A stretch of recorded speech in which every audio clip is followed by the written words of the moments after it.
Hello friends, Prabha Lodha positive vibes में आपका स्वागत करती है। आशा करती हूँ आप सब स्वस्थ, व्यस्त और मस्त होंगे। आज एक नई सकारात्मक कहानी के साथ। एक राज्य में एक राजा था, काफ़ी वृद्ध हो चला था, बाल भी सफ़ेद हो गए थे। उसने सोचा अपने महल में वो एक उत्सव मनाए और सारे दोस्तों को, सारे नज़दीक के राज्य के राजाओं को बुलाए। उसने एक उत्सव का घोषणा की और उसकी सबसे जो सुप्रसिद्ध नर्तकी थी उसको भी, उत्सव को रोचक बनाने के लिए उसको भी निमंत्रित किया। अपने राजगुरु को भी उसने बुलाया। जब नृत्य शुरू होने वाला था, सब मग्न हो रहे थे, तब राजा ने कुछ सोने की मोहरें अपने राजगुरु को दी और कहा, अगर आपको नृत्य और संगीत पसंद आए तो आप कुछ ये मोहरें नर्तकी के ऊपर निछावर कर दीजिएगा। इस तरह से नृत्य शुरू हुआ। बहुत ही अच्छी तरह से नर्तकी डांस कर रही थी।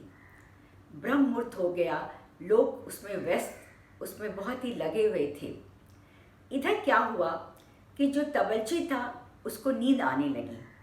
जब नर्तकी ने देखा कि तबलची को नींद आ रही है तो उसने दो लाइनें कहीं। उसने कहा, बहुत बीती थोड़ी बाकी, पल पल बीती जाए, एक पल के लिए क्यों तो अपने पे कलंक लगाए। इस दोहे के सब ने अलग अलग अर्थ निकाले। तबलची उठ खड़ा हुआ और उसने अपनी ताल देनी शुरू कर दी। जब राजगुरु ने ये सुना तो उन्होंने सारी मोहरें उसके ऊपर निछावर कर दी।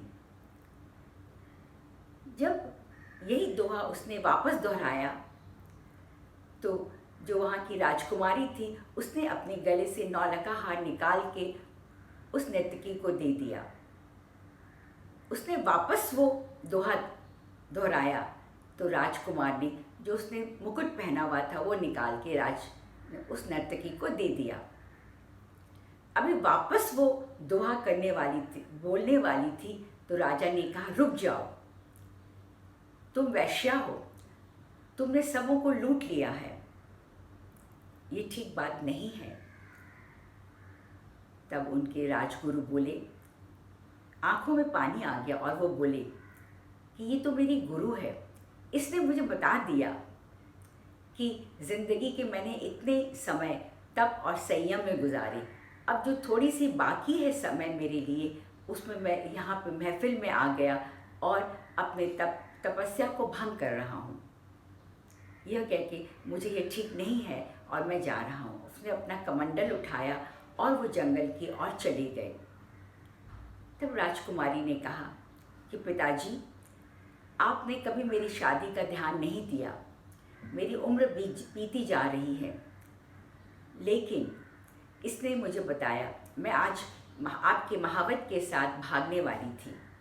इसने मुझे बताया कि थोड़ा सा समय बाकी है पर वो तुम्हारी विवाह अवश्य हो जाएगा, थोड़ा धैर्य रखो, नहीं तो तुम्हारे पिता का नाम कलंकित हो जाएगा।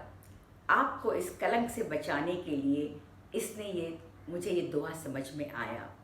तब राजकुमार बोला, पिताजी, आप इतने बूढ़े हो गए हैं लेकिन आपने राज का मोह नहीं छोड़ा, आपने मुझे राज तिलक और राजगद्दी पर नहीं बैठाया। मैं अपने सैनिकों के साथ आपकी हत्या करने वाला था और फिर राज सिंहासन पर बैठने वाला था, लेकिन इसने समझा दिया कि देर से सबेर से राजा तो मुझे ही बनना है, इसके लिए मैं थोड़ा धैर्य रखूं और चिंतन करूं। राजा ने सोचा, ये बात तो सही कह रहे हैं ये लोग। तो उन्होंने राजकुमारी से कहा, यहाँ पे अलग अलग राजा आए हुए हैं, राजकुमार आए हैं, तुम अपने पसंद का वर चुन लो। और राजा ने अपने राजकुमार का उसी वक्त तिलक कर दिया और उसको राजा घोषित कर दिया। ये सब देख के राजा के मन में वैराग्य उत्पन्न हुआ और उसने भी राजपाट छोड़ के वो भी जंगल की ओर अपने राजगुरु के पास चला गया। इससे हमें यह देखने को मिलता है कि जो जीवन है वो क्षण भंगुर है। हमें थोड़ा धैर्य और चिंतन रखना चाहिए। हमें हर फैसला जल्दी नहीं लेना चाहिए। ज़िंदगी जो है, जो पल पल बदलती है, अगर 2 लाइनें दोहे की इंसान की सोच को बदल सकती है तो ये ज़िंदगी है। ज़िंदगी भी बहुत जल्दी ही बदल जाती है, पर समय की देरी है। धैर्य और चिंतन हमें रखना है। हमें अपने आप को सही रास्ते पे लाने के लिए बहुत ज़रूरी है धैर्य। इस तरह से जो हमारा जीवन है इस धरा पर है, इस धरा के लिए है और इस सब कुछ धरा में मिल जाएगा। आशा करती हूँ आपको मेरी कहानी पसंद आई होगी। फिर मिलेंगे।